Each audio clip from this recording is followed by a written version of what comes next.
Long before the Hittite Empire rose to power, before cuneiform tablets recorded royal edicts, and before Indo-European languages swept across Anatolia, there lived a people we know today as the Hattians.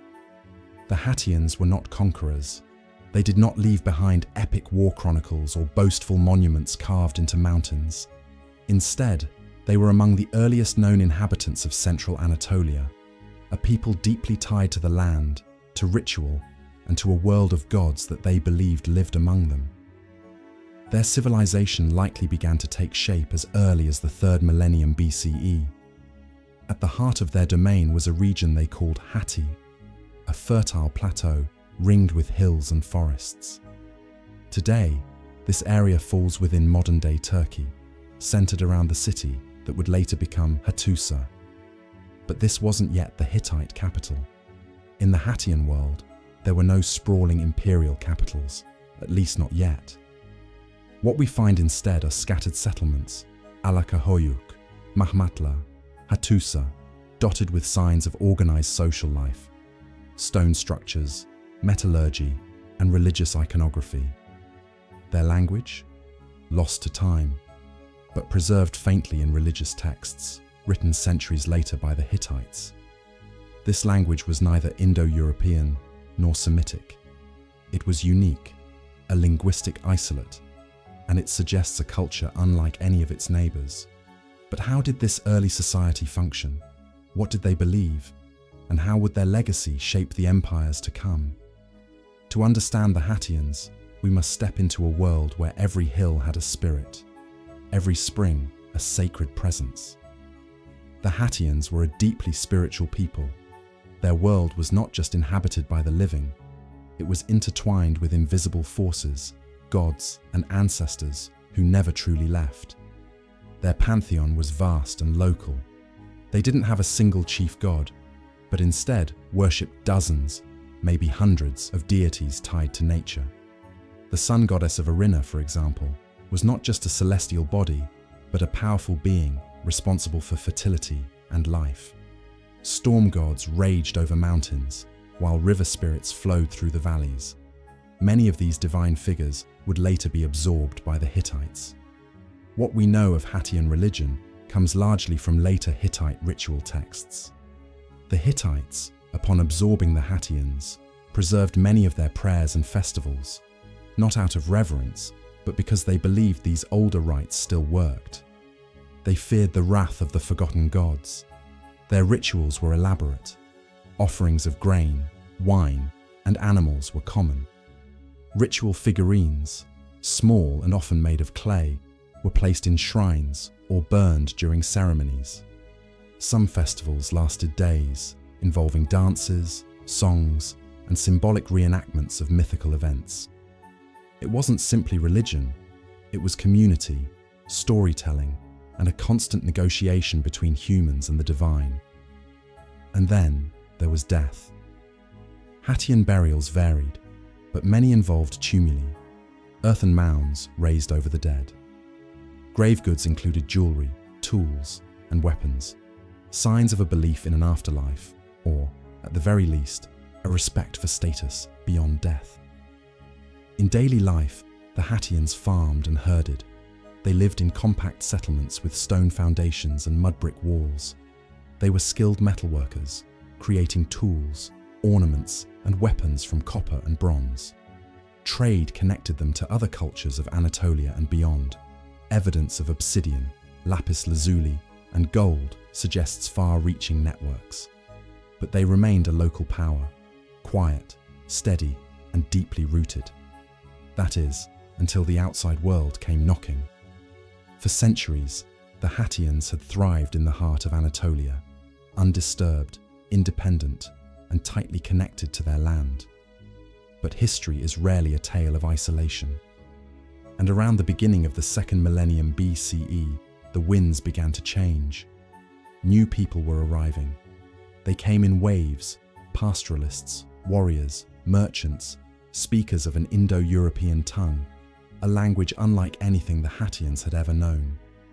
These newcomers brought with them new gods, new social structures, and crucially, the horse. The first to make their mark were likely the Luwians, who settled in the south and west of Anatolia. They mingled with local cultures, but it wasn't long before another group, more organized and aggressive, moved into the heart of Hattian lands, the Nesians, later known to history as the Hittites. At first, the Hattians resisted. They still held the high ground. Their capital, Hattusa, perched in the rugged hills, was naturally defensible. Their alliances stretched across central Anatolia, and they knew the terrain better than anyone. But the Hittites were patient and determined. By around 1700 BCE, the pressure had become undeniable. Hattian cities began to fall. Their temples were repurposed, their gods absorbed or renamed. And then came the symbolic turning point, when the Hittites captured Hattusa itself. But this was not a sudden, violent conquest. It was something far more complex, a slow, layered takeover where conquest and cohabitation intertwined. The Hittites, rather than erase the Hattians, appropriated them. Hattian rituals were retained. Their language was preserved, at least in religious and ceremonial contexts. Many Hittite kings, in fact, continued to address Hattian deities in their prayers. They did not forget, because they couldn't afford to. To rule Anatolia, the Hittites needed legitimacy, and legitimacy in this ancient world came from the gods, so the conquerors became inheritors. And in doing so, they ensured that even as the Hattians faded from political power, their spirit remained woven into the empire that replaced them. When the Hittites established their empire, they didn't start from scratch. Instead, they stood atop the foundation laid by the Hattians. And that foundation ran deep, not only in stone and city, but in faith, ceremony, and identity. The Hattians may have lost their sovereignty, but their gods remained. In fact, the Hittites preserved entire Hattian rituals within their state religion. These ceremonies, often carried out in the old language, weren't just remnants of the past. They were central to the empire's spiritual life. The storm god of Hatti, Taru, became a core deity in the Hittite pantheon. And many royal prayers, written by kings, still invoked Hattian names and phrases, word for word. Even the name Land of Hatti endured. Though the rulers were now Hittites, the heartland retained its ancient title. This wasn't accidental.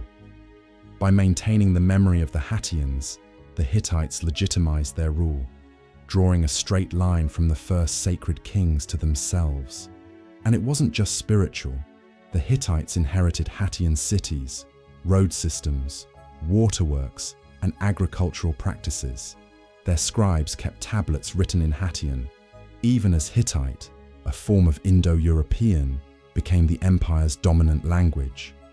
The cultural blend was so complete that for centuries, it was hard to tell where Hattian influence ended and Hittite innovation began. But all things change. By the late 13th century BCE, the Hittite Empire began to unravel. Internal strife, foreign invasions, climate shifts, it all contributed to the Great Bronze Age collapse. Hattusa was abandoned and burned. The temples went silent. And with the fall of the Hittites, the last living memory of the Hattians vanished into dust. Almost. Because something of them survived, not in books, but in clay. For thousands of years, the Hattians remained little more than a whisper lost in the wind. Their cities lay buried beneath layers of soil and ash. Their names were forgotten. Even the great capital, Hattusa, disappeared from maps and memory. But in the early 20th century, that began to change. Archaeologists digging in central Anatolia stumbled upon ruins unlike anything they'd seen before. Massive city gates, intricate fortifications, and libraries filled with thousands of clay tablets inscribed in cuneiform. The site turned out to be ancient Hattusa, the very capital once ruled by the Hittites, and before them, by the Hattians. As scholars worked through the tablets, something curious appeared. Among the many documents written in Hittite, Akkadian, and Luwian, there were fragments written in a completely different language, non-Indo-European, older, and structurally unique. It didn't match anything known. This was Hattian. Piece by piece, the language was reconstructed, and with it, a lost people began to re-emerge. The texts referenced old deities, songs, rituals, and names, remnants of the original culture that once shaped central Anatolia. One discovery in particular changed everything. Buried deep within temple records and royal prayers were descriptions of Hattian festivals, spring rituals honoring the storm god, ceremonies of renewal, and songs of fertility sung in the old tongue. Even after centuries of Hittite rule, the Hattians had not been erased. Their culture had been preserved, encoded into the very heart of the empire that absorbed them. Suddenly, a people once thought lost were known again, not just as a footnote, but as a vital chapter in the story of ancient Anatolia. And their rediscovery did more than rewrite textbooks. It challenged assumptions. Who really shaped the earliest civilizations of the region? What other cultures have been hidden beneath layers of empire and time? The Hattians remind us that history is not always written by the victors. Sometimes it survives in the margins, waiting for someone to read between the lines.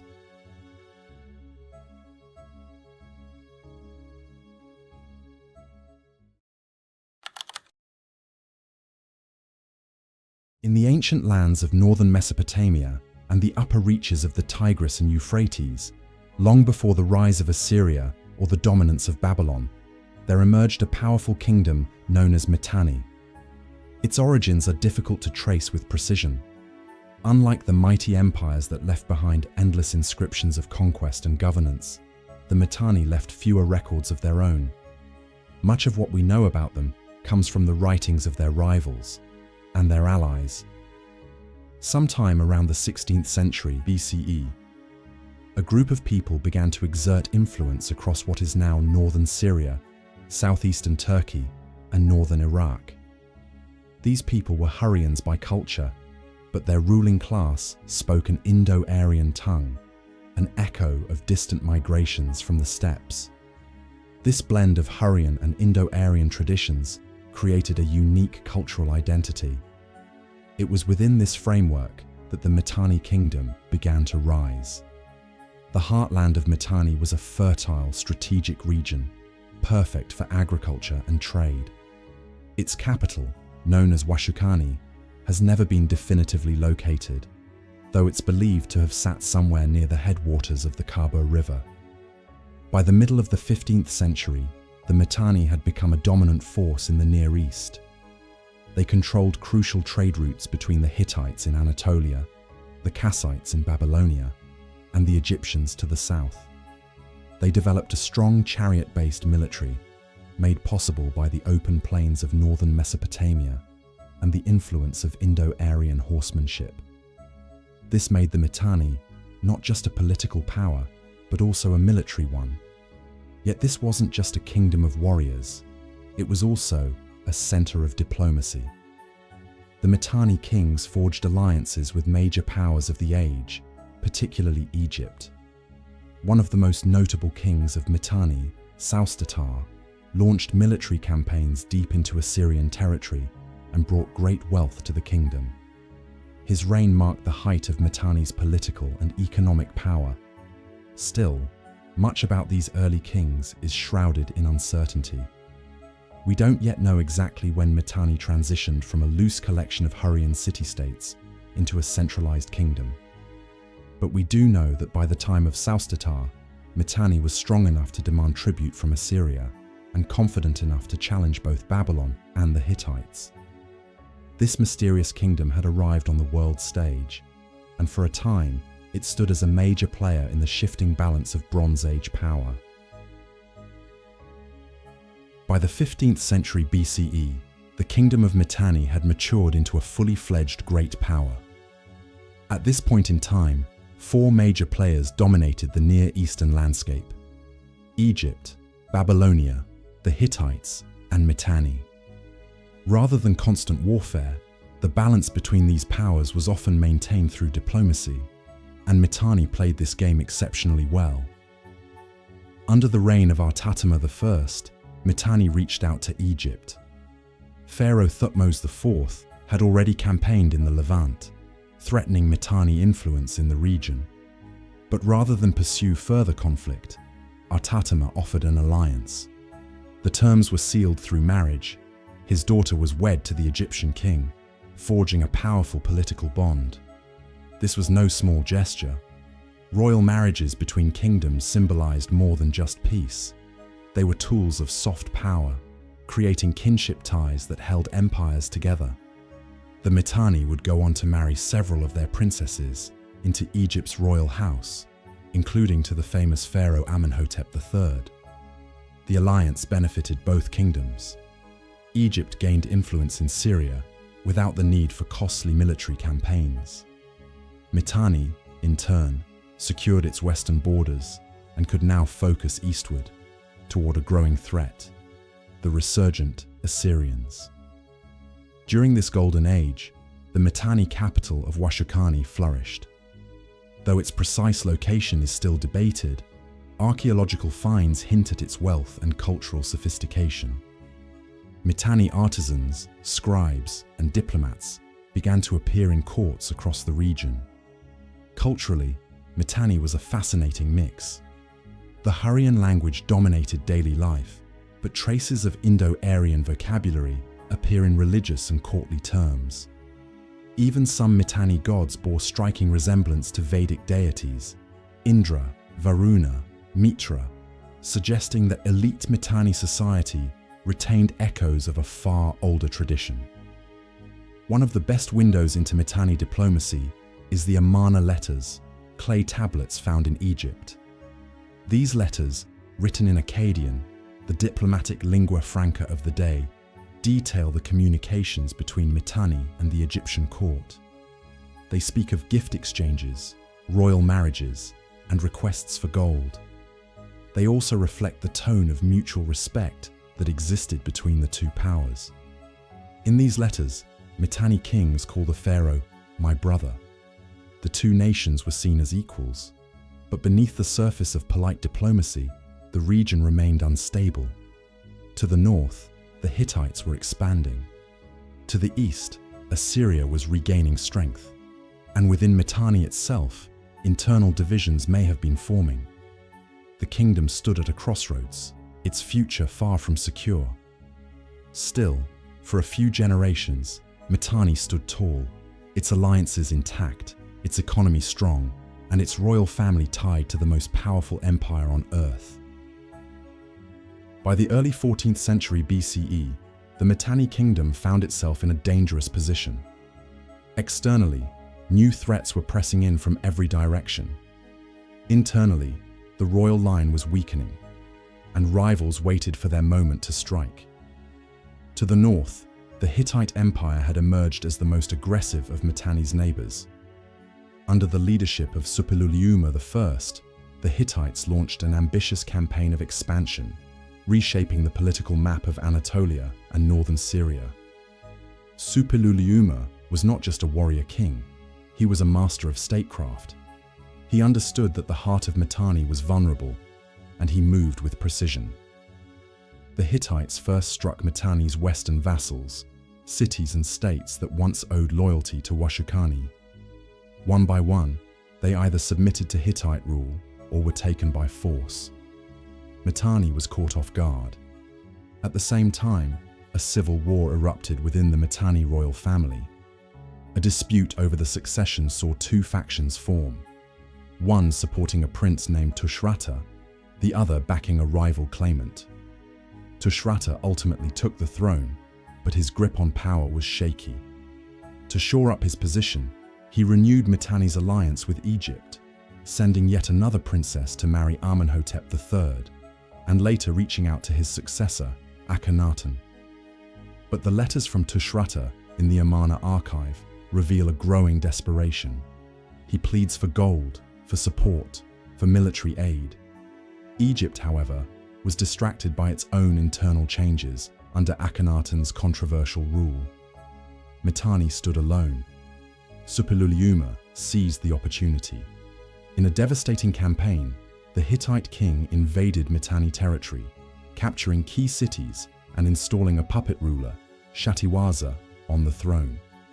Though Shatiwaza was a son of Tushratta, his loyalty now lay with Hattusa, the Hittite capital.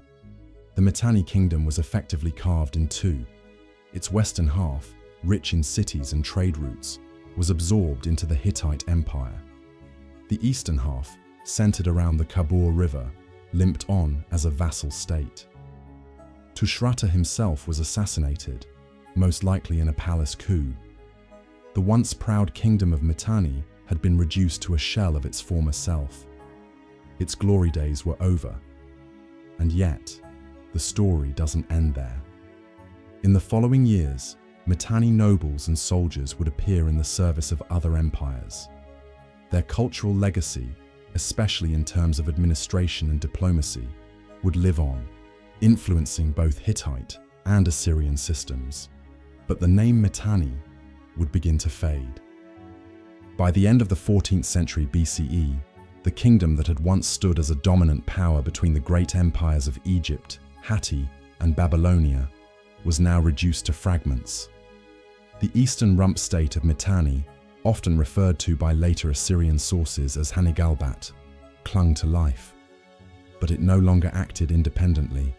It was now a pawn on a geopolitical chessboard controlled by others. The Hittites continued to exploit this weakened region, installing loyal rulers and absorbing resources. Yet, they weren't the only ones with eyes on the territory. To the southeast, the Assyrians, once a minor kingdom under Mitanni dominance, had grown in power, and they hadn't forgotten their former overlords. Under Adad-nirari I, the Assyrian Empire surged forward.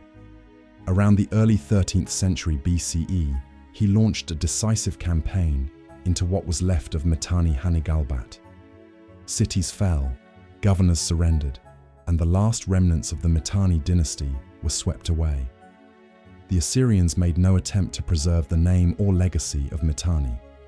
Instead, they restructured the region into new provinces under direct imperial rule.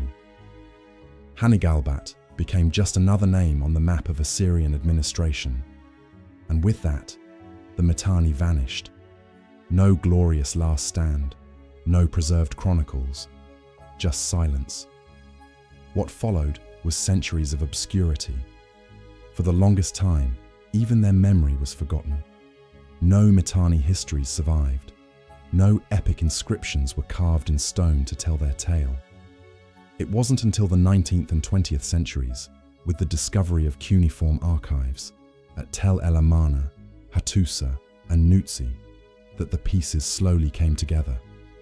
Letters between kings, diplomatic records, treaties, references in the tablets of their enemies. The Mitanni were rediscovered not through monuments, but through the shadows they cast in the words of others. So what remains of the Mitanni? No great stone palaces bearing their name. No towering statues of kings gazing into eternity. Not even a clear record of their own language. For all their power, the Mitanni left behind little that speaks in their own voice. And yet, traces endure. In the names of rulers like Tushratta, who negotiated with pharaohs. In diplomatic letters inscribed on clay tablets, referencing treaties and royal marriages. In the strange presence of Indo-Aryan gods, Mitra, Varuna, Indra, mentioned in their elite treaties. Gods from the Vedic tradition, far to the east. Echoes of a cultural blending that still puzzles historians today. The Mitanni elite may have spoken a now-lost Indo-Aryan dialect, but most of their inscriptions are written in Akkadian, the lingua franca of the time. Their administration borrowed heavily from Mesopotamia, their religion intertwined with local traditions and foreign imports, and this has made them elusive. Were they conquerors who imposed themselves upon a native Hurrian population? Or a warrior aristocracy who merged with local cultures to form something new? We don't know. we still debate their origins, their language, even the full extent of their territory. But one thing is clear. For a brief, brilliant moment, the Mitanni stood toe-to-toe with the great powers of the Bronze Age world. They negotiated with pharaohs as equals. They held the loyalty of cities from the Euphrates to the edge of Anatolia. And they acted as a bridge between East and West, culturally, politically, and diplomatically. Then they disappeared, not with a bang, but with a slow fade into the empires that came next. And maybe that's why their story is so compelling. Because sometimes, history's most fascinating kingdoms are the ones that left behind the fewest traces, the ones whose names had to be rediscovered, whose stories were buried between the lines. The Mitanni are one of those stories.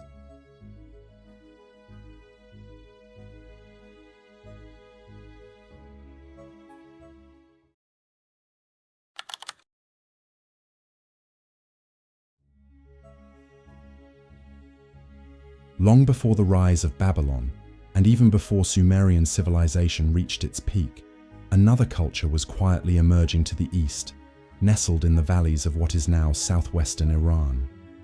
This was Elam, one of the oldest civilizations of the ancient Near East.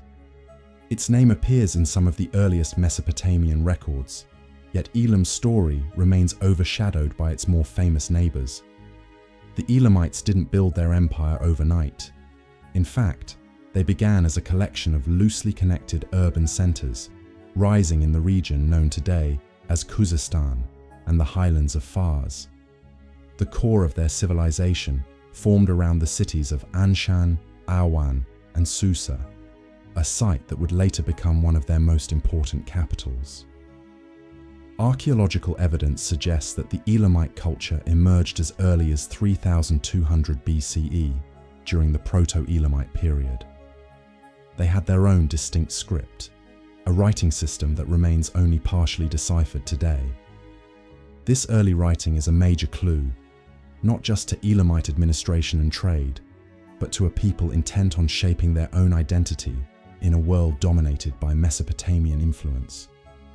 At this stage, Elam was not yet a kingdom, but a patchwork of settlements, each with its own rulers, customs, and trade connections. Yet even then, something unique was forming, a civilization that would endure invasions, forge alliances, and build a legacy that reached across millennia. As the 3rd millennium BCE unfolded, one Elamite city began to outshine the others, Susa. Situated strategically between the Zagros Mountains and the Mesopotamian plains, Susa thrived as a center of trade, diplomacy, and culture. It was here that the Elamites began to consolidate their power and shift from scattered communities into a more organized political force. By around 2700 BCE, the Elamites had formed what historians call the Old Elamite Kingdom. They established a dynasty known as the Awan dynasty, which appears in Sumerian records, often as rivals or uneasy allies.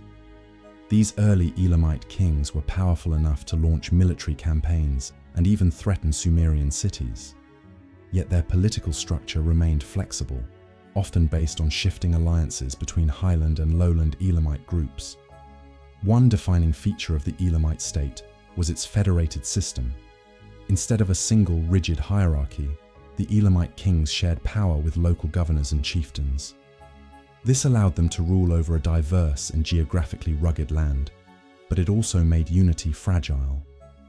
Nonetheless, during this era, Elam began to craft a unique identity, one that blended local traditions with the influences of their Mesopotamian neighbors. They built temples, palaces, and sophisticated water systems. They also adopted and adapted Mesopotamian cuneiform for their own language, Elamite, though some inscriptions were still written in their earlier, undeciphered Proto-Elamite script. This merging of ideas didn't mean submission. It was cultural exchange on Elamite terms. But the Old Elamite period wasn't just about growth. It was also a time of invasion and resistance. Around 2300 BCE, Sargon of Akkad launched a series of brutal campaigns into Elamite territory. The Elamite cities fell under Akkadian control, their rulers replaced or absorbed into Sargon's imperial machine. Yet Elam did not disappear. When the Akkadian Empire eventually weakened, the Elamites surged back. They reclaimed their cities and reasserted independence, proving, even in the earliest stages of their history, that Elam was no mere provincial outpost. It was a power with deep roots, fierce resilience, and a vision of its own. By the second millennium BCE, Elam had transformed yet again. A new dynasty emerged, one that would take Elam to its peak of political and military power. This was the Middle Elamite period, beginning around 1500 BCE, and at its heart stood the legendary Shutrukid dynasty. Named after its most famous king, Shutruk-Nakhunte, this era marked a high point in Elamite history, not just in territorial expansion, but in ambition, confidence, and cultural achievement. Shutruk-Nakhunte wasn't content with defending Elam's borders. He turned his gaze westward, toward the declining powers of Babylonia and Assyria. Around 1150 BCE, he launched a bold campaign deep into Mesopotamia, and it worked. He captured the ancient city of Sippar, entered Babylon, and returned to Susa not only with riches, but with powerful trophies of conquest. Among the spoils, the stele of the Code of Hammurabi, one of the most iconic legal texts in history. Shutruk-Nakhunte had it carried back to Elam and proudly inscribed his own name on it, claiming his place as an equal, or superior, to the kings of Babylon. This wasn't an isolated raid. The Shutrukids waged repeated campaigns into Mesopotamia, installing puppet rulers, collecting tribute, and amassing monumental art and inscriptions that declared Elam's dominance. At home, the Elamite kings embarked on ambitious building projects. Ziggurats rose over Susa, richly decorated palaces and temples flourished, and religious traditions blossomed under royal patronage. The Elamite pantheon, featuring gods like Inshushinak, the protector of Susa, took center stage in public life. These gods were honored with elaborate rituals and offerings, overseen by a priestly class closely linked to the ruling elite. The Shutrukids ruled through a complex blend of dynastic marriages, alliances, and military power, and for several generations they maintained Elam's supremacy. But like so many ancient empires, their power was not eternal. By the mid-12th century BCE, the Elamites began to face resistance. The newly revived Babylonian forces, under kings like Nebuchadnezzar I, struck back. Babylon was recaptured. Elamite influence waned, and internal fractures within the royal family further weakened the state. By the end of the Middle Elamite period, the golden age of the Shutrukid dynasty had passed. Yet they had left behind a legacy, not just of warfare, but of artistic and political achievement that marked Elam as a formidable force in the ancient world. As the Middle Elamite era faded, the kingdom entered a turbulent new chapter, the Neo-Elamite period, spanning roughly from 1000 to 539 BCE. This era was defined by instability. Elam was no longer a dominant force, but rather a state trying to survive in the shadow of rising empires. To the west, Assyria was becoming an unstoppable military machine. To the east, the highlands of Persia stirred with emerging powers. And in between, Elam found itself caught, politically, geographically, and militarily. Despite its decline, Elam did not vanish. New rulers emerged in Susa and Anshan, trying to hold the region together. The Elamites adapted, sometimes allying with Babylon, sometimes standing alone, sometimes even submitting, temporarily, to foreign overlords. In the 8th and 7th centuries BCE, the Elamites frequently intervened in Mesopotamian affairs. They supported Babylonian rebellions against Assyrian kings, hoping to weaken their growing power. But these alliances often backfired. The Assyrians responded with brutal campaigns. Kings like Tiglath-Pileser III, Sargon II, and Ashurbanipal marched east, punishing the Elamites with one devastating assault after another. The most infamous came under Ashurbanipal, who waged a merciless war to destroy Elam once and for all. By 647 BCE, the Assyrians had ravaged Susa. The city was sacked, its temples desecrated, its monuments shattered. Ashurbanipal famously boasted of leveling the city and salting its fields, symbolic acts of total annihilation. Yet, Elam clung to life. Even after the fall of Susa, resistance continued in the eastern Elamite highlands. Fragmented and decentralized, these remnants endured for several more decades. But history was moving fast. To the northeast, a new power was rising, the Persians. As the 6th century BCE unfolded, the ancient world stood at the brink of a new order. Assyria, once the terror of the Near East, had fallen. Babylon had claimed the remnants of its empire, and Elam, fragmented, diminished, and weary, was barely hanging on. By now, the Elamites had lost nearly all their former glory. Susa had been shattered, Anshan was weakened, and much of their land had been absorbed by neighbors or left in disarray. Their political structure had splintered into local rulers who lacked the resources to resist foreign encroachment. And from the Persian plateau, a new force emerged. Cyrus the Great of Persis, a vassal state of the Medes, began unifying the Iranian tribes under his rule. In a matter of years, he would break the Median Empire, conquer Lydia, and eventually seize Babylon. But before all that, he turned his gaze to Elam. The final absorption of Elam into the Achaemenid Persian Empire was not marked by one single great battle or campaign. Instead, it was a gradual process, a transition where Persian kings, including Cyrus himself, inherited much of Elam's legacy. Cyrus's homeland, Anshan, had once been an Elamite stronghold. Persian royal inscriptions often made reference to Elamite culture, language, and traditions. In fact, Elamite became one of the official administrative languages of the Achaemenid bureaucracy, used alongside Old Persian and Akkadian. Elam had not vanished entirely. It had been absorbed.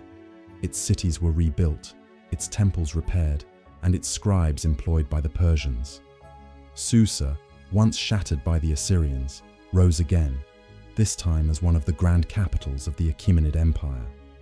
In the royal palace of Darius the Great, inscriptions were written in Elamite. The language endured for another 2 centuries. The Elamite people, their traditions, and even aspects of their religious life blended into the cultural melting pot of the Persian Empire. Their distinct identity as an independent kingdom had ended, but their influence quietly survived, like a shadow beneath the surface of Persian greatness. Today, the Elamites remain largely forgotten by popular history, overshadowed by their more famous neighbors, the Sumerians, the Babylonians, the Persians.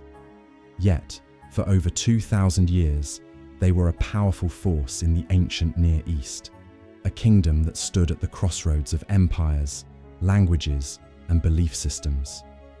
Archaeologists have slowly pieced together their world. Excavations at Susa, Anshan, and Haftepe have revealed intricate tombs, clay tablets, and temple ruins. Elamite art shows a unique blend of Mesopotamian and indigenous highland styles, from detailed bronze sculptures to monumental architecture. Their language, unrelated to the great Semitic or Indo-European families, still puzzles linguists. It was spoken, written, and used officially under 3 empires: Elamite, Assyrian, and Persian. And then, sometime after the conquest of Alexander the Great, it simply vanished. Yet echoes of Elam live on. The administrative systems used by the Persians, and later passed to the Greeks, were built on foundations first developed in Elam. Religious iconography, cultural motifs, even political concepts like kingship and sacred rule bear traces of this mountain people who once challenged the great kings of Mesopotamia. In the broader sweep of history, Elam reminds us that power is not always loud and lasting. Sometimes, the most remarkable civilizations leave behind only fragments. A cuneiform tablet here, a weathered relief there, whispering their story across the centuries. They were never the loudest, nor the longest lasting. But the Elamites were resilient, complex, and uniquely situated. They were a bridge between worlds, and without them, the shape of the ancient Near East and the rise of Persia might have looked very different. Thank you for watching. What other forgotten civilizations, lost kingdoms, or ancient cultures would you like us to explore next? Let me know in the comments. And if you enjoyed this journey through Elam, consider subscribing for more deep dives into our ancient world. Until next time.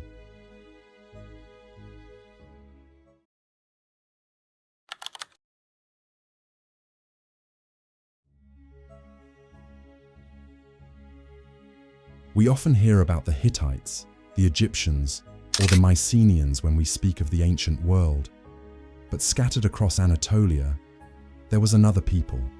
They spoke a different language, built in stone, fought in the same wars, and yet their story was nearly erased. Who were they? Why were they left out of the spotlight for so long? And how is it that their influence stretched across a land divided by kingdoms and shifting power? This is the story of the Luwians, a civilization once thought peripheral, now revealing just how central they may have been to the ancient world.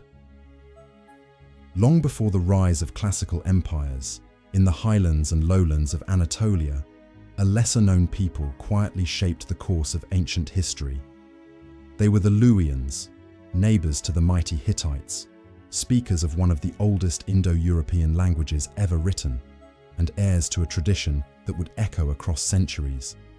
But while the names of Egyptians and Babylonians are etched into textbooks, the Luwians faded into obscurity, only to be slowly pieced together again by archaeology. The story begins in the 3rd millennium BCE in the patchwork of cultures that covered western and southern Anatolia. The Luwians were not yet a unified force. Rather, they were scattered across city-states, speaking a dialect distinct from their Hittite cousins to the north. Over time, their language, Luwian, began appearing in cuneiform inscriptions, marking their presence alongside the growing influence of the Hittites. It's believed the Luwians were already settled in Anatolia before the Hittite expansion. They may have even descended from Indo-European migrants who arrived during the early Bronze Age. By the 17th century BCE, the Hittites had absorbed many Luwian-speaking regions into their empire. But the Luwians did not vanish. In fact, they adapted, integrated, and in some cases, thrived under Hittite rule. Their language became a key component of courtly and religious life in the empire. As the Hittite capital Hattusa rose in power, so too did the Luwians in the west and south. In Tarhuntassa, in Kizuatna, and later in Arzawa, regions that would one day form the backbone of Luwian identity, powerful local rulers emerged. These Luwian polities were not mere vassals. They were competitors, sometimes allies, sometimes rivals. And when the Hittite Empire began to fracture, the Luwians were ready to step into the vacuum. As the 13th century BCE unfolded, the Hittite Empire, once the dominant power of Anatolia, began to strain under the weight of internal divisions, foreign threats, and political unrest. In the shadows of this decline, the western and southern fringes of the empire stirred with new ambition. Here, Luwian-speaking kingdoms, once quiet under Hittite control, began asserting their independence. Arzawa, in the west, once viewed as a rebellious province, had become a flourishing center of trade and power. Further south, in Kizuatna, the lines between Luwian and Hittite culture blurred, producing a hybrid identity rooted in both traditions. And to the southeast, the kingdom of Tarhuntassa had emerged as a major player. Once chosen as a secondary capital of the Hittite world, it grew increasingly autonomous and Luwian. These regions weren't merely surviving the fall of the Hittites, they were evolving. Luwian rulers began commissioning inscriptions in a distinct hieroglyphic script, separate from the cuneiform system of the Hittites. These hieroglyphic Luwian texts, carved into stone monuments and boundary markers, told stories of kings, gods, battles, and alliances. They named new rulers, Kupanta Kurunta, Wapalawa, and others, whose names are unfamiliar to most, yet who once commanded armies and built cities. This was a time of flux, but also of opportunity. As the great powers of the Bronze Age collapsed, Mycenae, Ugarit, Hatti, the Luwians were among those who survived the storm. In the aftermath, new states appeared across southern Anatolia and northern Syria. Historians today call them the Neo-Hittite kingdoms, but many of these so-called Hittite states were, in truth, Luwian at heart. Their languages, their gods, their writing, all bore the mark of Luwian heritage. Among them were Carchemish, Melid, Tabal, and Tuwana, a web of fortified cities and royal courts that kept the old Anatolian traditions alive. But the world was changing fast. To the east, the Assyrians were rising. To the west, Greek city-states would soon begin stirring. And these small, resilient Luwian kingdoms were about to find themselves caught between giants once more. By the 9th century BCE, the Neo-Hittite, or rather Luwian kingdoms, stood like scattered embers of a once glowing Anatolian fire.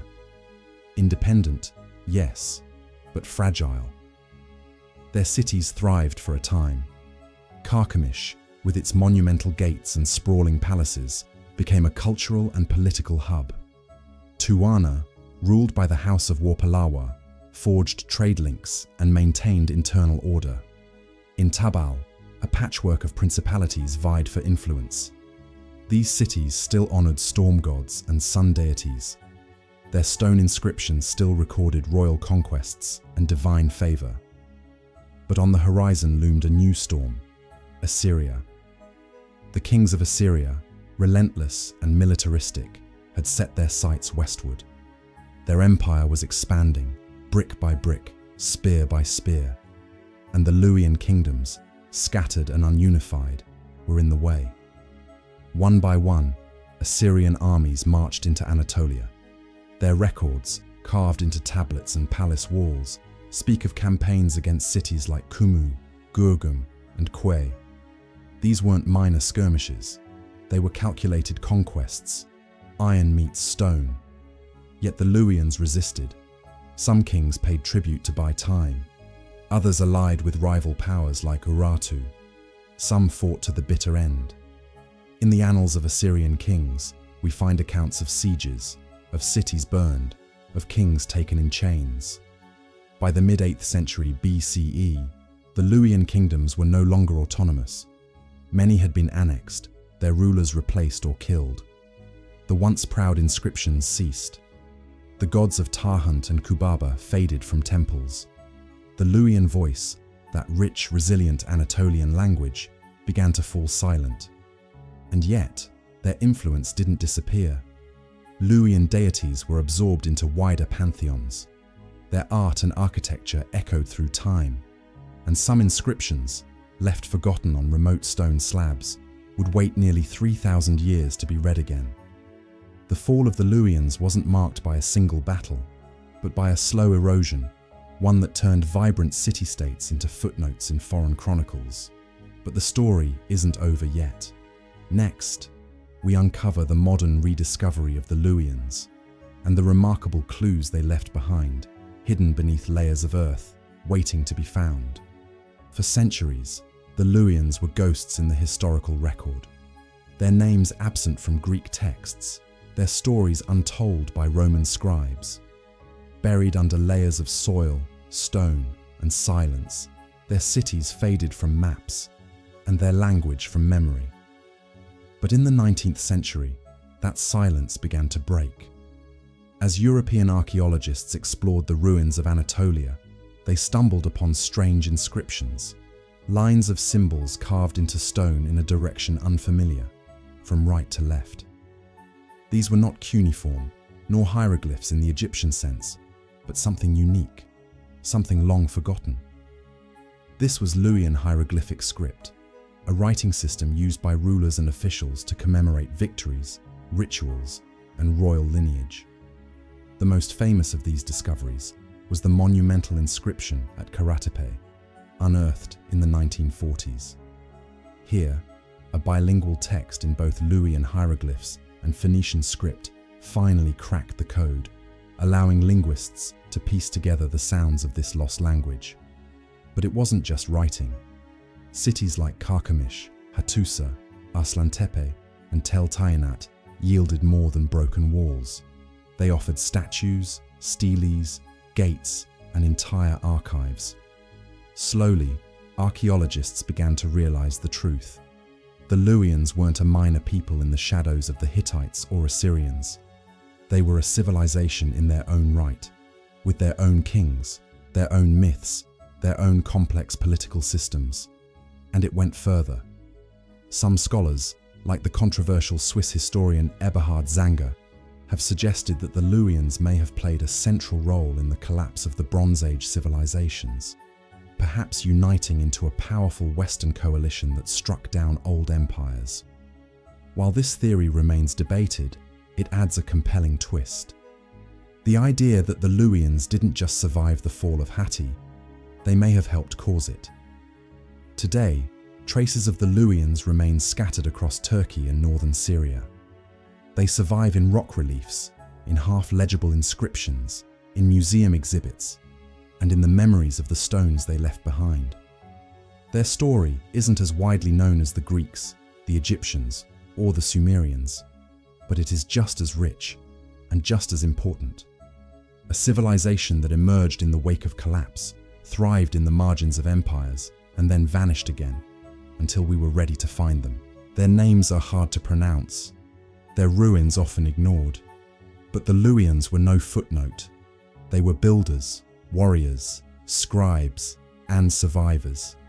In the long, winding story of human civilization, their chapter is finally being read again. Thanks for watching, and let me know which ancient world you want to explore next.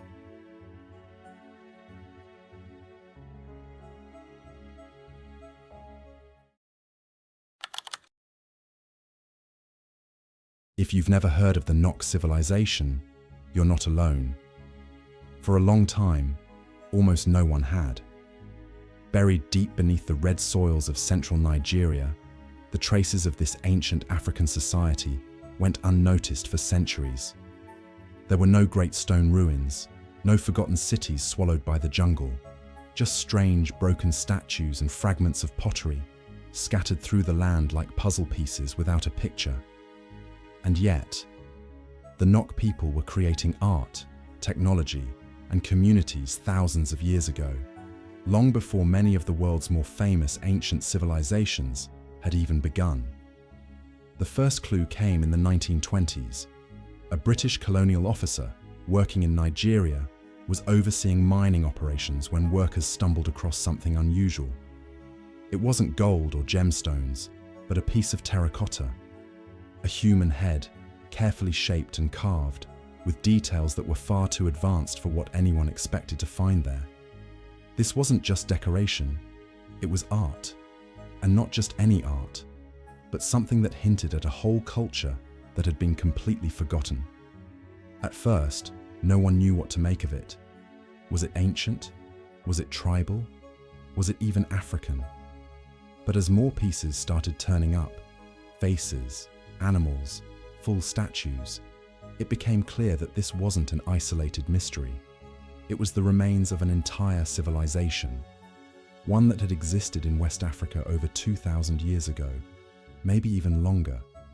They called it the Nok civilization, after the village where those first artifacts were found. And ever since then, archaeologists have been trying to piece together its story. What made the Nok civilization stand out from the very beginning was their incredible use of terracotta. They weren't just making tools or bowls, they were creating sculpture, real sculpture, centuries before similar work appeared in many other parts of sub-Saharan Africa. These weren't rough or primitive figures either. The statues were expressive. Some had braided hair, elaborate jewelry, even facial expressions that looked almost lifelike. Many were hollow, with carefully drilled holes, likely to help prevent cracking when fired in open-air kilns. Others showed seated people, warriors, musicians, or even animals. Each piece seemed to tell a silent story, but what exactly they meant, no one truly knows. And that's one of the great mysteries of the Nok. We don't have written records from them, no inscriptions, no known language. All we have is what they left behind, and what we can guess from the soil. But we do know they were more than just artists. The Nok people were among the first in West Africa to smelt iron. That's a huge deal. While ironworking had been happening for centuries in places like the Near East or India, sub-Saharan Africa followed its own path, and the Nok were pioneers. They weren't copying outside influence, they were developing their own iron tools and techniques, likely using local furnaces and clay tuyeres to heat the ore and shape it into useful forms. Iron farming tools, weapons, and even ornaments began to appear, objects that would have changed daily life across the region. Farming became easier, hunting more efficient.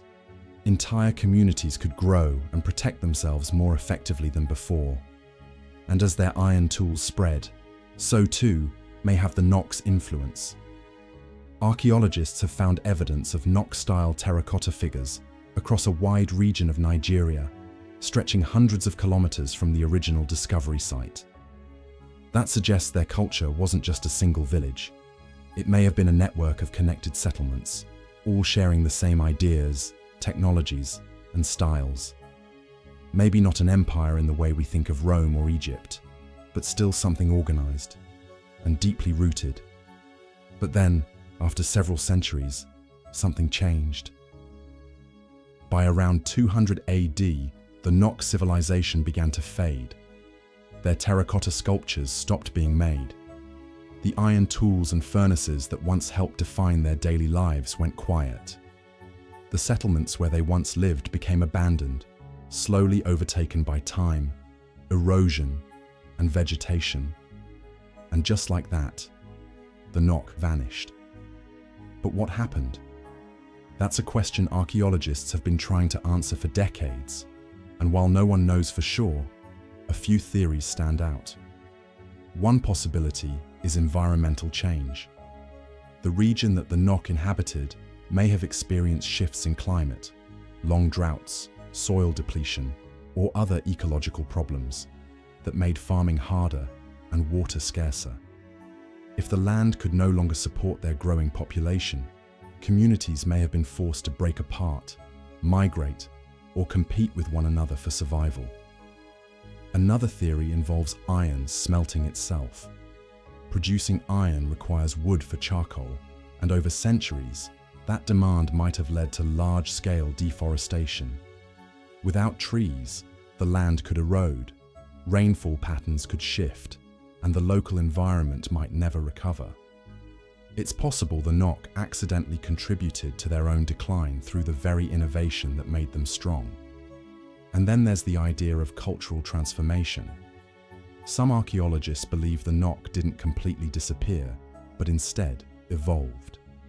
Their people may have merged with other groups, forming the roots of later societies in West Africa, like the Yoruba or other early Nigerian civilizations. Elements of their language, beliefs, and craftsmanship might have lived on in new forms, even if the original Nok identity dissolved. Still, without written records, it's all speculation. What's left behind are fragments, terracotta faces, pieces of iron tools, traces of ancient furnaces buried beneath the ground. The Nok didn't build pyramids or palaces. They didn't leave scrolls or carvings to explain who they were. But their art, those hauntingly human figures made from clay, speak volumes. For centuries, the Nok remained forgotten, their cities lost to time, their art buried beneath layers of earth. No one knew they had even existed until, almost by accident, they were rediscovered in the 20th century. It was the 1940s, and a British mining company was digging for tin in central Nigeria. During excavation, workers unearthed a strange clay head. It had a long nose, wide eyes, and a haunting, almost lifelike expression. The miners had no idea what it was, but they had found the first Nok terracotta. From that moment, interest in the Nok exploded. Archaeologists began to dig deeper. They found more statues, some small, some life-size. They uncovered furnaces, tools, beads, pottery. Slowly, the story of an ancient, long-lost civilization began to take shape. Radiocarbon dating confirmed the age of the artifacts, over 2,500 years old. That meant the Nok had been creating iron tools and realistic sculpture centuries before some of the most well-known civilizations in Europe or Asia reached similar levels of technology. And even more remarkable, these achievements happened in sub-Saharan Africa, a region too often left out of global history narratives. The discovery of the Nok helped rewrite parts of that story. They proved that early African societies were far from primitive. The Nok had developed their own systems of agriculture, trade, technology, and complex art. They were part of a larger network of early innovation on the continent. But there's a darker side to their rediscovery too. Over the years, thousands of Nok artifacts have been looted, stolen from the ground and sold on black markets to collectors around the world. Much of their cultural heritage is now scattered and undocumented. Many sites were destroyed before they could even be studied. And that means, for all we've learned about the Nok, we may have lost even more. Today, museums and archaeologists continue to study and protect what remains. There are efforts to bring some artifacts back to Nigeria, to preserve the legacy of the Nok and share their story with future generations. Because while the Nok civilization vanished long ago, what they left behind still speaks to us. Their art, their technology, their silent clay figures. They remind us that even in the places history once overlooked, great civilizations were born, and they deserve to be remembered.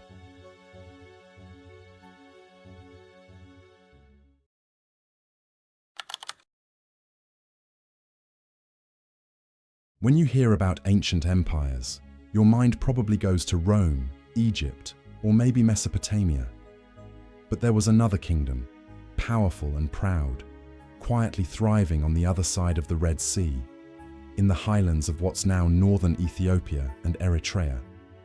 This was the kingdom of Aksum, and it wasn't just some local power.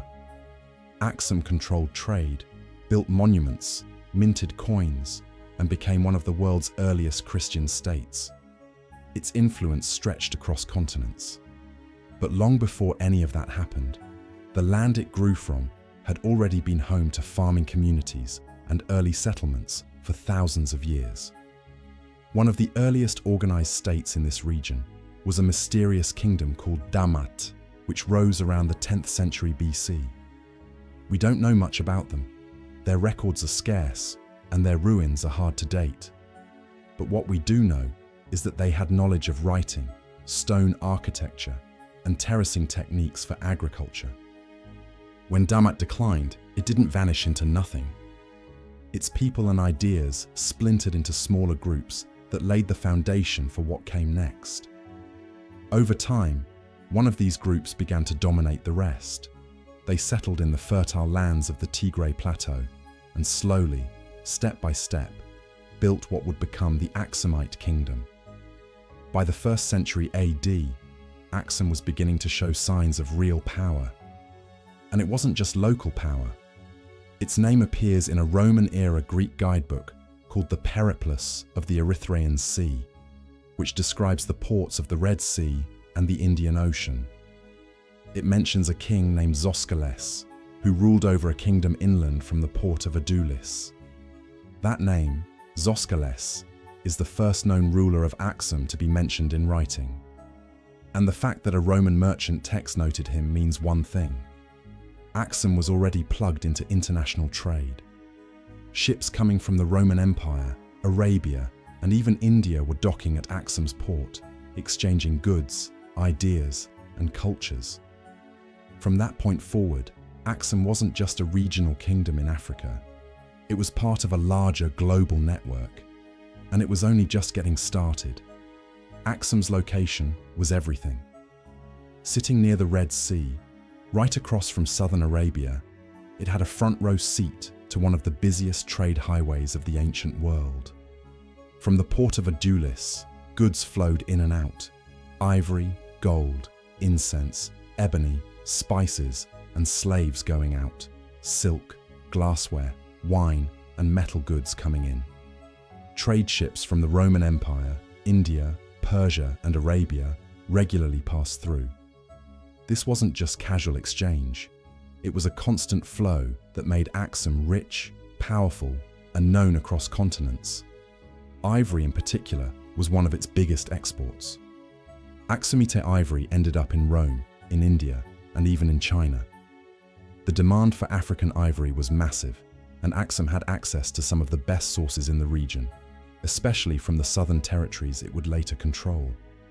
To handle this growing economy, Aksum did something remarkable. It started minting its own coins. Around the 3rd century AD, Aksumite kings began issuing gold, silver, and bronze coins, with inscriptions in Greek, and later, Ge'ez.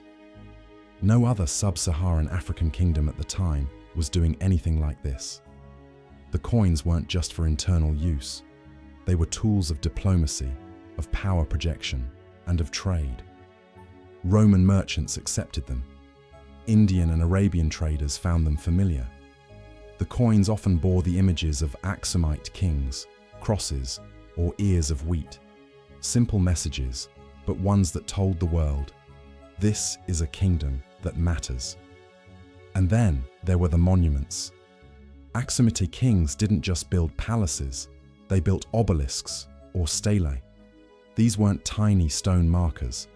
Some stood over 30 meters tall, carved from a single piece of granite.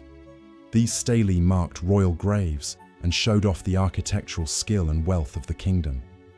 To carve and transport something so massive, using no modern machinery, was a statement in itself. And while many of them have been damaged or stolen over the centuries, the ones that still stand today are powerful reminders of how far Aksum's ambition reached. By the 4th century, under the rule of King Ezana, Aksum would take another giant leap, one that would change its identity forever. By the early 4th century AD, Aksum was already thriving, wealthy, influential, and respected across the Red Sea world. But under King Ezana, the kingdom entered a new chapter. Ezana is perhaps the most famous ruler in Aksum's history, not just because of his power, but because of what he did with it. He came to the throne as a young boy, and for much of his early reign, he was guided by a tutor named Frumentius, a Syrian Christian who had been shipwrecked on the African coast and ended up in the Aksumite court. Over time, Frumentius gained the young king's trust, and eventually, the faith he carried from the outside world would take root in Aksum itself. Ezana's reign saw a significant turning point: the official adoption of Christianity. Around 330 AD, not long after the Roman Emperor Constantine legalized Christianity in the Roman world, Ezana declared it the official religion of Aksum. Crosses began to appear on coins, replacing older pagan symbols. Church construction began, and Frumentius was later appointed the first bishop of Aksum by the Patriarch of Alexandria, a move that connected Aksum directly to the broader Christian world. This wasn't just a personal decision by the king, it was a shift in identity. Aksum was now part of the Christian world, aligned with powerful empires like Rome and Byzantium. This also helped the kingdom in trade and diplomacy. Shared religion made it easier to connect with powerful allies, and Aksum became one of the earliest Christian states in the world, before most of Europe had even converted. But Ezana didn't only build churches and change religious symbols, he was also a conqueror. Under his rule, Aksum expanded south and west, conquering the neighboring kingdom of Kush, one of Africa's oldest and most storied civilizations. Inscriptions from Ezana's reign describe his military campaigns in great detail, often written in Greek and Sabaean, the languages of empire, trade, and diplomacy. These conquests weren't just about territory. They were about dominating trade routes and securing resources, and in doing so, Ezana ensured that Aksum's influence reached even farther than before. Under his leadership, Aksum had become a new kind of power, a Christian empire, with a strong military, a booming economy, and global connections. But while Ezana's reign was the high point, the centuries that followed would bring new challenges. By the 5th and 6th centuries AD, Aksum stood tall as one of the most important kingdoms in the known world. Its capital, a city of towering stelae, grand buildings, and thriving marketplaces, had become the heart of an empire that stretched from the Ethiopian highlands to the coasts of the Red Sea. Trade was still the beating heart of the kingdom. Caravans brought ivory, gold, frankincense, animal hides, and precious stones from the African interior. Ships sailed in and out of Aksumite ports, especially Adulis, which had become one of the most important commercial hubs on the Red Sea coast. What made Aksum especially powerful during this time wasn't just the volume of trade, but its position. It was the link between the Roman-Byzantine world, the Arabian Peninsula, India, and even as far as China. Traders from Constantinople, Persia, and the Indian subcontinent passed through Aksumite markets.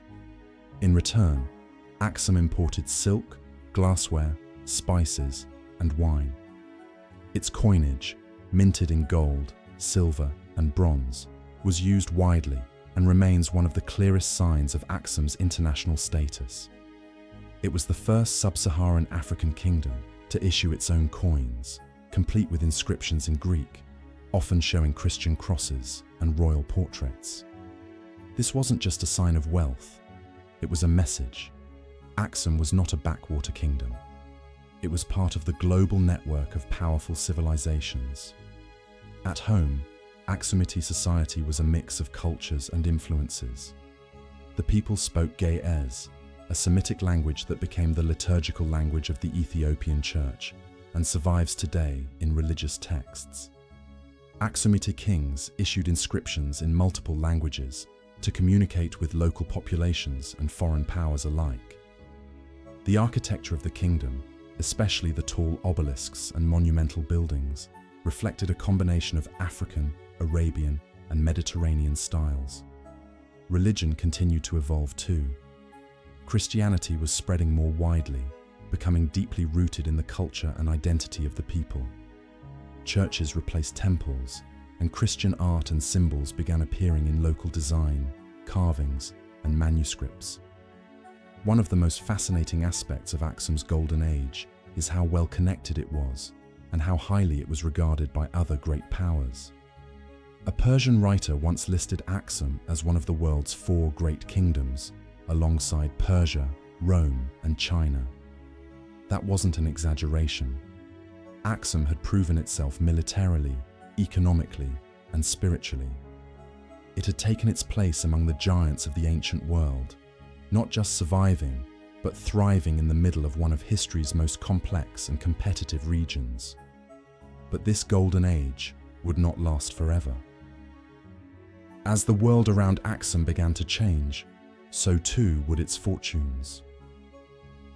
As the centuries moved forward, Aksum began to face growing challenges, both from within and beyond its borders. The prosperity it had built through trade and diplomacy started to erode in the face of shifting power dynamics in the Red Sea and the wider world. One of the most significant turning points came in the 7th century AD with the rise of Islam.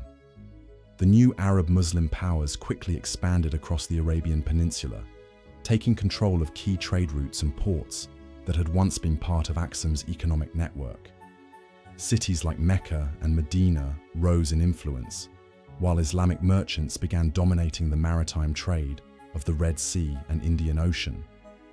As Muslim control tightened around the Red Sea, Aksum's port at Adulis became isolated.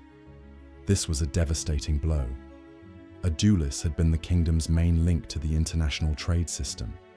Losing it meant a loss of wealth, influence, and connection to the broader world.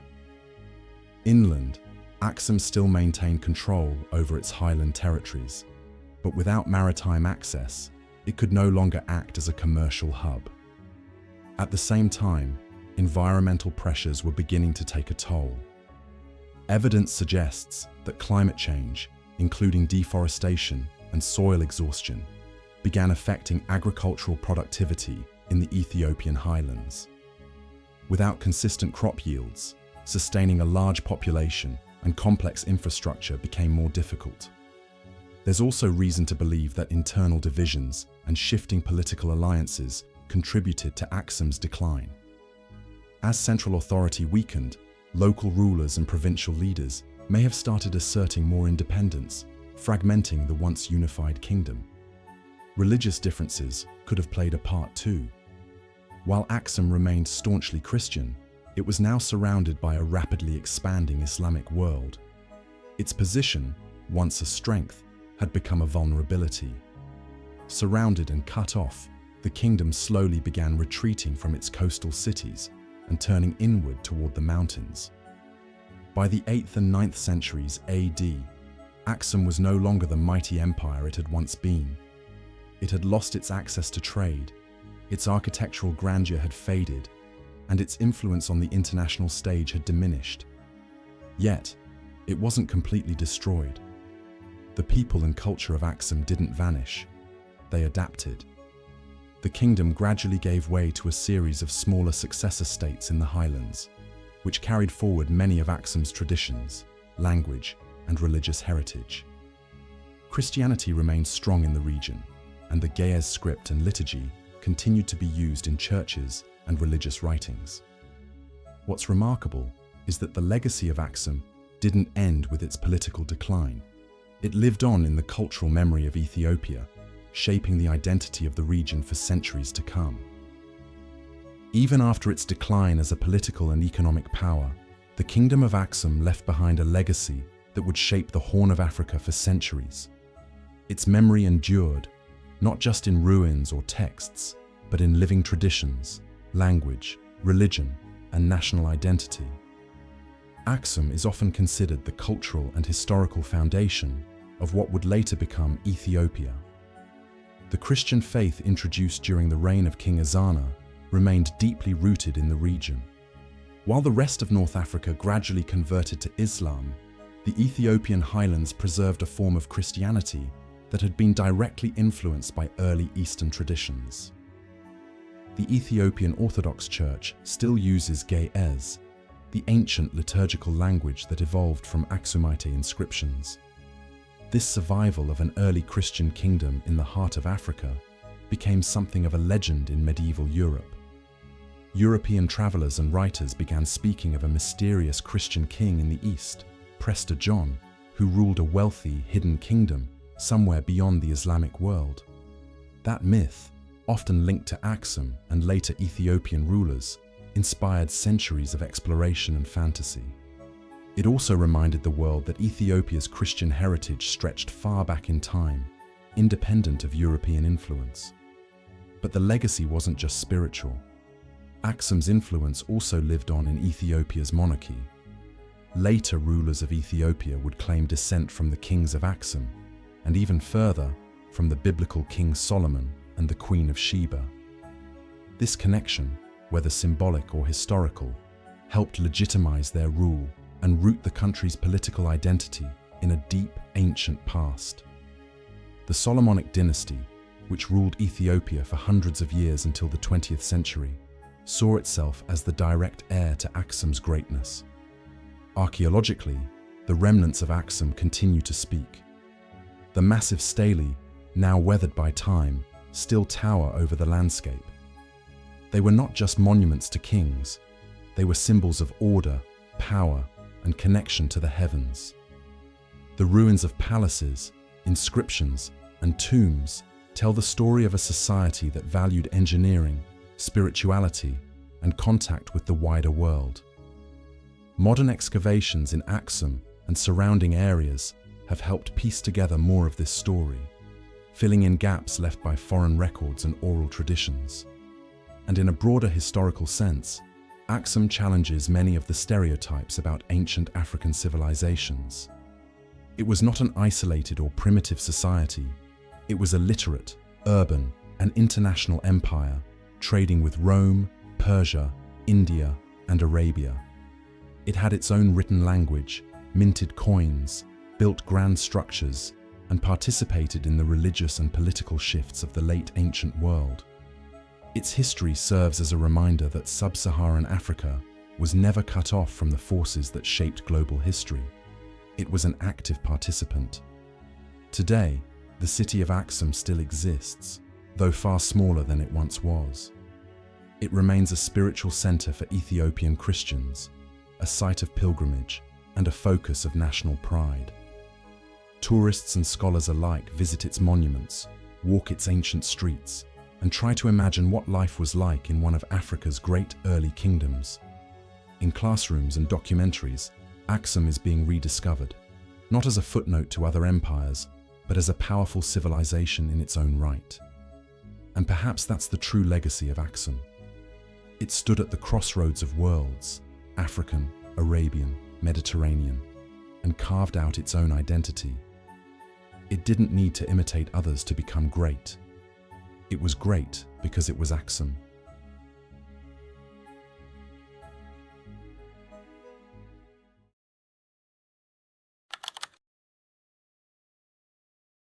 Thousands of years ago, while stone was being shaped into pyramids in Egypt and cities were rising along the rivers of Mesopotamia, something remarkable was happening on the other side of the world, along a narrow valley on the coast of what is now Peru. There, in the Soup Valley, people were gathering, not just in small farming villages, but in something bigger, something more organized. They began laying out public plazas, raising pyramids made of stone, and building one of the earliest urban centers in the Americas. This was the Corral civilization. It all started around 3000 BCE, making Corral roughly as old as the earliest civilizations in the Old World. But for a long time, no one knew it existed. The ruins sat quietly in the desert, forgotten and buried by time. Locals called them the Old Hills, not knowing that under the dirt were monumental structures built over 5,000 years ago. When archaeologists began studying the site seriously in the late 20th century, they were stunned. What they found wasn't a single pyramid or a handful of homes. It was an entire planned city, complete with sunken circular plazas, residential zones, and temples built in stone. Some structures were as tall as a 5-story building. What made Corral different was how it seemed to work. There were no signs of warfare, no weapons, no fortifications. Instead, the people of Corral appear to have built a society centered around religion, trade, music, and agriculture. It was complex, peaceful, and ahead of its time. The discovery of Corral didn't just change what we knew about Peru. It reshaped the timeline of civilization in the Americas. And the more we learn about it, the more it forces us to rethink what a civilization needs to thrive. So how did it all begin? Why did people settle here in the first place? And what can we learn from the rise and eventual disappearance of this ancient culture? Let's start at the beginning. The heart of the Corral civilization was the Soup Valley, a dry, windswept region between the Pacific Ocean and the highlands of the Andes. At first glance, it doesn't look like a place where one of the world's oldest civilizations would rise. The land is harsh. The desert dominates the landscape. But running through it is something vital: the Super River. That river made everything possible. Early communities began settling along its banks as far back as 3500 BCE, drawn by the promise of water, fertile floodplains, and access to the nearby ocean. They farmed squash, beans, guava, and cotton. But instead of building small, scattered farms, they began clustering into larger settlements. Over time, one site grew bigger than the others. That was Corral. Corral wasn't alone. It was part of a larger network, a cluster of at least 18 settlements spread across the valley. But Corral stood out because of its size and planning. It was the capital, the religious and political heart of the region. The city layout was no accident. The buildings were arranged with precision. Massive platform mounds, what we might call pyramids, rose from the ground, facing central plazas. Houses surrounded the ceremonial centers. Some were modest, others were larger, likely for officials or priests. The buildings weren't decorated with carvings or paintings like in later Andean cultures, but their size, symmetry, and alignment suggest careful planning and a deep sense of order. One of the most iconic features of Corral was its sunken circular plazas, open spaces carved into the earth, lined with stones, and used for gatherings. People probably came here for rituals, music, and community decisions. These circular spaces gave the city a sense of rhythm and structure, and they helped unify the people, drawing them into shared experiences. But Corral's most powerful tool may not have been architecture. It may have been something much simpler: cotton. Cotton wasn't just for clothes. It was used to make fishing nets, which were then traded to coastal communities for seafood. That seafood, in turn, helped feed the inland population. This exchange helped create a thriving trade network between inland farmers and coastal fishers. In a way, cotton helped fuel the entire economy. By around 2600 BCE, Corral had become the centerpiece of a new kind of society, one of the earliest in the Americas, and possibly the oldest city in the Western Hemisphere. And it was just getting started. One of the most fascinating things about Corral is what's missing. Across the world, the rise of early civilizations often comes with signs of conflict: fortress walls, weapons, evidence of raids or battles. But Corral tells a different story. For centuries, it flourished without any sign of warfare. There were no defensive walls, no weapons found buried in the ruins, no mass graves of soldiers or victims. Instead, the people of Corral seemed to focus their energy on building, farming, trading, and worship. Their power didn't come from military strength. It came from influence and religion. The city's grand monuments, carefully planned plazas, and ritual spaces point to a society that was held together by shared beliefs, ceremonial practices, and a centralized leadership rooted in spiritual authority. The pyramids of Corral weren't just impressive structures, they were places of ritual. Excavations have revealed offerings inside: bundles of seeds, shells, carved bones, and small figurines. In one pyramid, archaeologists found the remains of a young woman, carefully wrapped and buried with symbolic items. It wasn't a burial of war. It was a sacrifice, likely part of a religious ceremony. The people here believed deeply in their gods, the cycles of nature, and the sacredness of their land. Music was also a part of their world.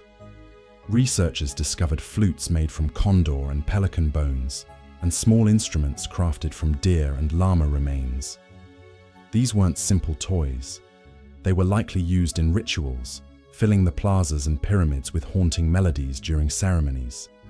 Even their engineering reveals a deep knowledge of the land. The city had irrigation systems, managing the limited water from the river. Farmers grew crops in carefully organized fields, while the city's planners managed its expansion. Everything points to a society where order, cooperation, and communal life were at the center of their success. Corral grew, not through conquest, but through culture. It became a beacon in the valley, influencing neighboring settlements. Its model of sacred leadership, economic cooperation, and peaceful prosperity was something rare for its time. But as with all civilizations, time would eventually catch up. For over 1,000 years, Corral thrived. It stood as the center of a network of communities that stretched across the desert valleys of Peru. Its people built, farmed, traded, and worshipped. And then, they were gone. The collapse of Corral wasn't violent. There are no signs of invasion, no layers of destruction, no signs of rebellion. Instead, something more gradual, more invisible, seems to have taken place. Many scholars believe the reason lies in the environment. Around 1800 BCE, the region faced prolonged droughts, likely caused by climate shifts along the Pacific coast. The same river that had once given life to Corral now became unpredictable. Floods washed away fields. Then long dry periods made farming harder and harder. With fewer resources, maintaining a large population became difficult. Trade routes may have weakened.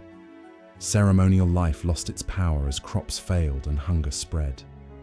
People began to move away, seeking better land or simply trying to survive elsewhere. Over time, the grand pyramids and plazas of Corral were abandoned. The instruments fell silent. The fires in the ceremonial altars went cold. The wind and sand of the desert slowly covered what remained. And for thousands of years, Corral disappeared from memory. By the time the Inca rose to power over 2 millennia later, Corral was already ancient. Its story was forgotten, its influence buried, but it was never truly lost. In the 20th century, when archaeologists began to uncover the strange mounds in the Super Valley, they didn't expect to find one of the oldest civilizations in the Americas. What they uncovered rewrote the history books. Corral showed that civilization in the Americas didn't begin with war or conquest. It began with ritual, with cooperation, with people coming together to build something greater than themselves. Today, Corral stands once again, not as a forgotten ruin, but as a symbol of human potential, of how an ancient people carved out a peaceful, complex society in one of the harshest landscapes on Earth. Its story reminds us that greatness doesn't always come from armies or empires. Sometimes it comes from music, belief, and the steady rhythm of hands shaping stone in the desert sun.